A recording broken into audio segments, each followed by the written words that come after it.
gampang bosanan dan lupa. Kalau belajar itu nggak bisa duduk manis, duduk tenang. Nah, makanya metode pendekatannya berbeda dari yang normal. Dia ini namanya stratum. Artinya, kalau belajar itu bukanlah masalah waktu belajarnya, tapi minat belajarnya. Kalau dia senang, dia suka, itu dia kerjain terus-menerus.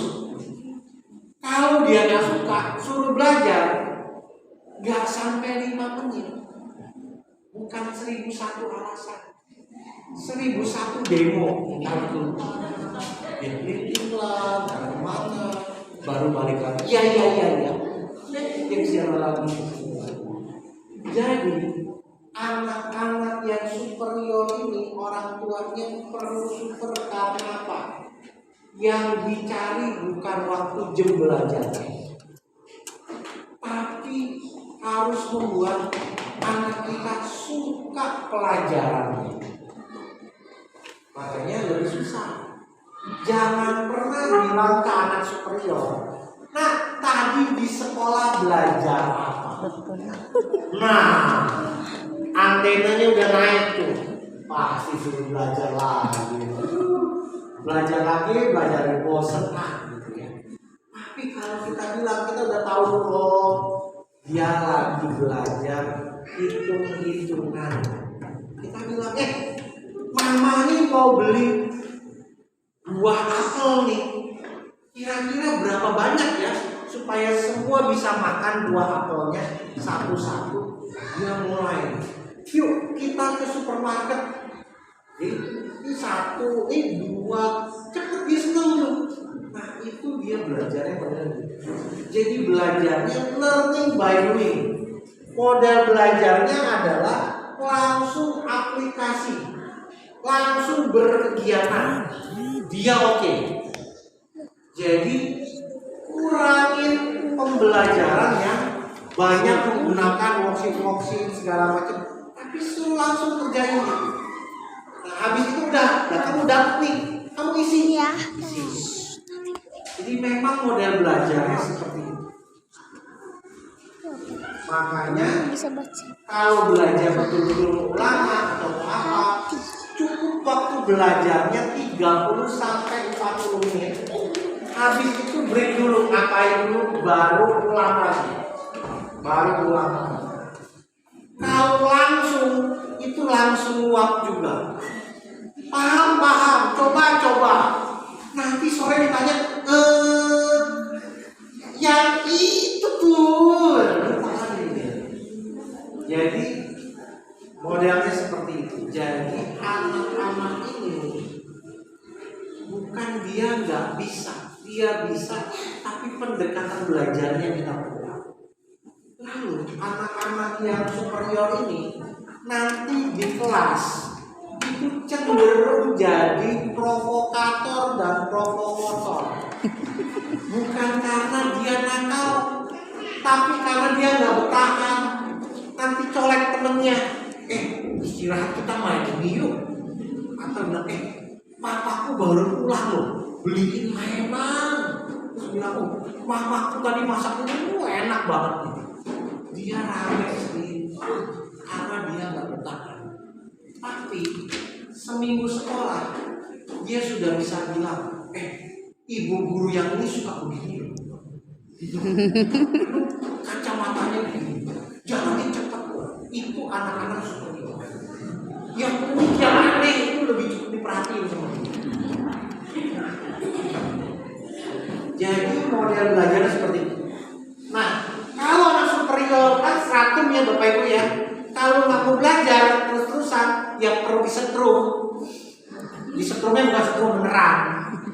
Perlu kita turun tangan. Yuk, hari ini ikut mama nih. Padahal kita mau ngerjain PR. Di mana Bapak Ibu? Yang ada mainannya. Semangat gitu. Ngerjain PR di mana? Di KFC, di McDonald. Bukan soal makan, dengan apa? Perosotannya.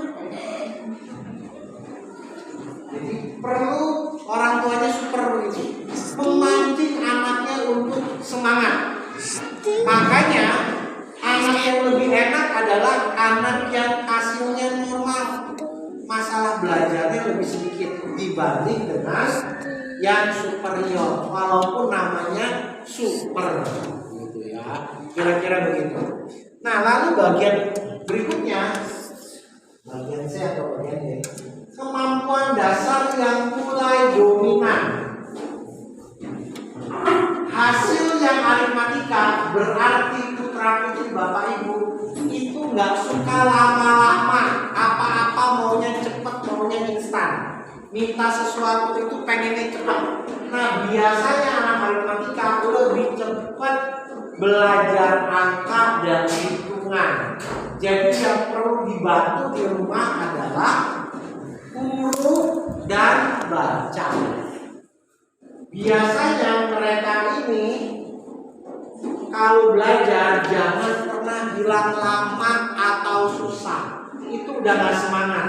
Tapi dibilangin cepet aja kok, gampang aja kok, dia oke. Lalu kalau dia mau belajar, anak aritmatika ini paling gampang. Gampang dia lain, gampang disobok. Ya belajar habis itu kita jalan. Itu belajar dulu.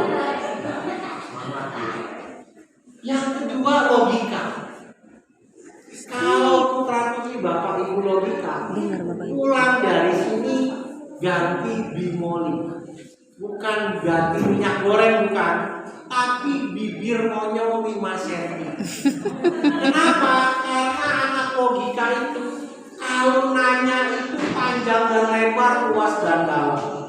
Kalau nggak dapat penjelasan yang panjang dan lebar, nanya dulu. Kok begini, kok begitu kemarin enggak, kok ini begini. Jadi perlu waktu khusus untuk jelasin panjang lebar.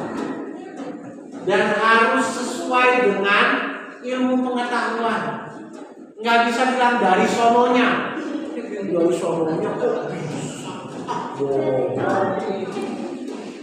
Jadi dia perlunya seperti itu. Lalu tontonannya yang paling bagus adalah National Geographic, BBC Channel, Discovery Channel.